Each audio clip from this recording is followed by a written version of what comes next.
Hey tubers, it's Tony again, and today I have a very special request from a young lady down in Houston, Texas. She would like to know the location of her starter and her crankshaft position sensor, as she would like to replace both of those herself on her 2008 Chevy Equinox. This is the 3.4 liter motor. I did not have a Equinox to work on for her, so I actually went to the junkyard and I was lucky enough to find a 2008 and a 2006 Equinox sitting next to each other. Keep in mind, guys, the starter and crankshaft position sensors are located in the same place on all of the Equinoxes, okay? Doesn't matter what year you drive. They were smart enough to at least put that stuff in the same place. So what I'm going to do is I'm going to give you the simple step-by-step instructions. I'm going to show you where your starter is and how to get it out. I'm going to show you where your crankshaft position sensor is and how to get that out. FYI, guys, on some of these Equinoxes, the crankshaft position sensors are very difficult to get it out, so please follow my simple step-by-step instructions. On the 2008 Equinox, the starter is still in there, but I noticed that someone broke off the crankshaft position sensor. That's because they didn't know how to get it out. So today I'm going to show you how to get yours out without breaking it. Here are the tools you'll need, especially if you're going to replace the crankshaft position sensor. Flathead screwdriver. You're going to need a 1/2-inch socket for the starter, a 15mm socket for the 2 starter retaining bolts, and a 3/8 ratchet. Of course, you'll need a long driver. And these pry bars come in handy, guys. You can go to Harbor Freight, and they come in a set of 3 for a fair price. These are awesome when you need to pry out a old sensor that's stuck. So get yourself a set of these if you plan on removing or replacing the crankshaft position sensor. We're going to cover the crankshaft position sensor electrical connector right quick. On some of these vehicles, guys, there's either a white tab that sits right here. If there is, just slide the white tab back. It's a lock. Then you can push down on the electrical connector and pull it away from the crankshaft position sensor. Be careful not to break this wire, guys. And I'm going to show you what the other person did. Well, I don't know exactly what they did, but I'll show you the broken crankshaft position sensor. If you should break it while it's in there, you're going to have hell trying to get that out. You're probably going to need a shop that really knows what they're doing. Again, the starter is retained by 2 15mm bolts, 2 1/2-inch bolts. One is your battery lead that runs to your battery, and the other is your ground wire, I believe. The starter is located on the front of the vehicle, in between the engine and your radiator or fan. One of the first things you'll need to do is jack your vehicle up and place it safely on a jack stand. If you're not familiar with how to do this, stop now and seek help from someone else that knows what they're doing so that you don't get injured.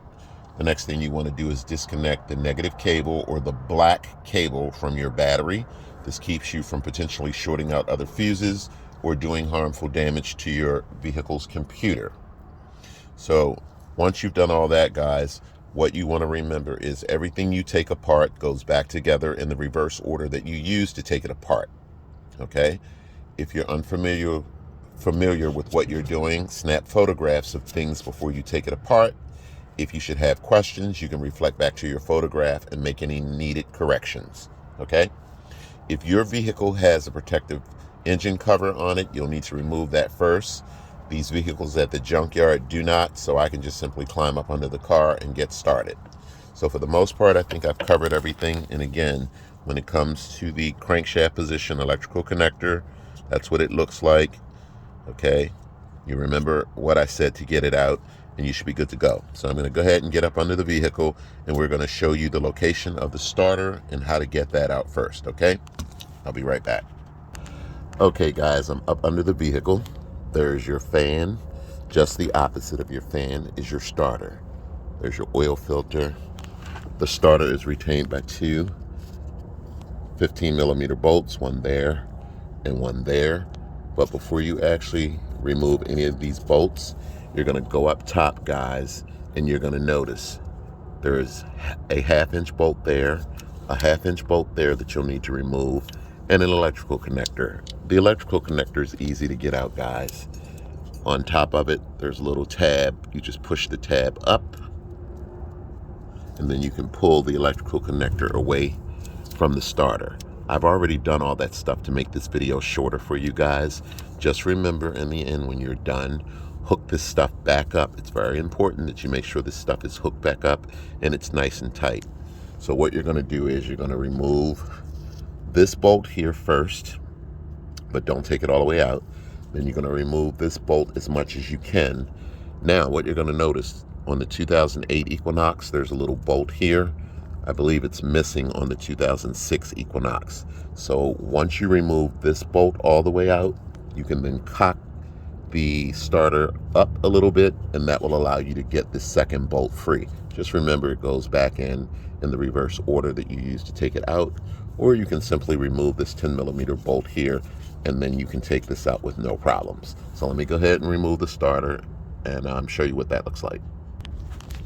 I wanted to show you guys how I did this. So you just basically take your long driver and your socket and your ratchet and put it up in that hole, and you can actually get it out that way. And remember what I told you about this bolt? Once you remove that bolt, you can then cock the starter up and get that second bolt out. Okay guys, you'll notice it's out. There's your starter housing. It goes right back in just like you took it out. It's just that simple, guys. You just need to make sure that you hook up your electrical connector, your ground wire, and your battery lead. There's the starter. Nothing special or fancy about the starter there, guys. Okay, it's really easy. Now I'm going to show you the crankshaft position sensor that whoever tried to get it off broke it off. So hold tight.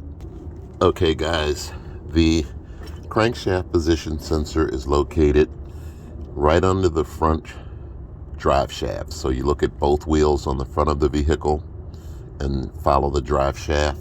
This is the drive shaft.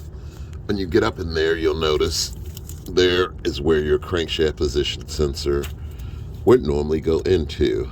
To be honest with you, I don't know how to get that out myself. I've never broken one. So if this car was not at the junkyard, someone would need a shop that really knows what they're doing. So that's why I say be careful when removing these so that you don't break them. Okay guys, now I'm going to go over to the 2006 Equinox, and I'm going to show you what the crankshaft position sensor looks like and how we would get it out. Okay guys, we are now up under the 2006 Equinox, and the crankshaft position sensor is in the same place like I said on all of them. If you're looking for your knock sensor, that is it, with the white electrical connector. Your crankshaft position sensor is held in by a 10mm bolt. That's all of them, by the way. I showed you how to get the electrical connector free. Now, keep in mind, from experience, on many of these Equinoxes, the crankshaft position sensor has been in there for a very, very long time, and some of them are extremely difficult. Now, I've already removed it to help make this job in the video easier, but if it was completely seated and you couldn't turn it, what I typically do is take a driver like so, and I will bump it up against this head right here and tap it. Just tap it really hard with your ratchet until you kind of move it a little bit. And then the next thing I do is I take a flathead screwdriver, and what I will do is I will wedge it like right in here, gently as I can, guys. And what I'm trying to do is break free the seal. So you want to try not to damage the mating surface, but get it up under there enough where you can get something else to pry it out. Remember those pry bars that I spoke of? Once I get that started, guys, I then take my pry bars. Come on, come on, come on. And come on, come on, come on. You can take your pry bar and get it up under there. Where's my little pry bar? That's what I normally use. You can take your little pry bar, try and get it up under there, guys.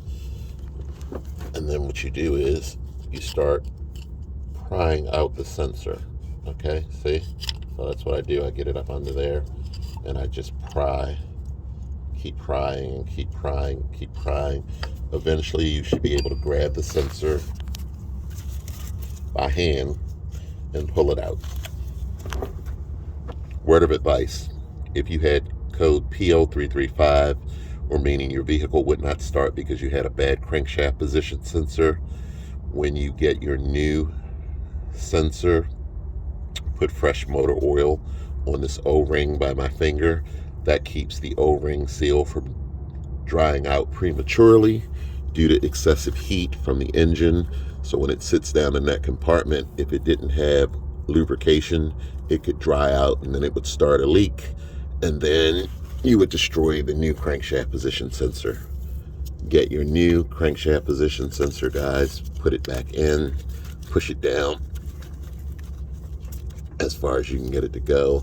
If you can't get it to go in any further, take your 10mm bolt, thread it, and then slowly turn that bolt with a ratchet, and it will pull the crankshaft position sensor into place. And then all you need to do is make sure you reset your check engine light and you're good to go. So again, I've showed you the location of your starter and how to get that out. I'm not going to put it back in because it's just way too easy. I've also showed you the location of your crankshaft position sensor and how to get that out.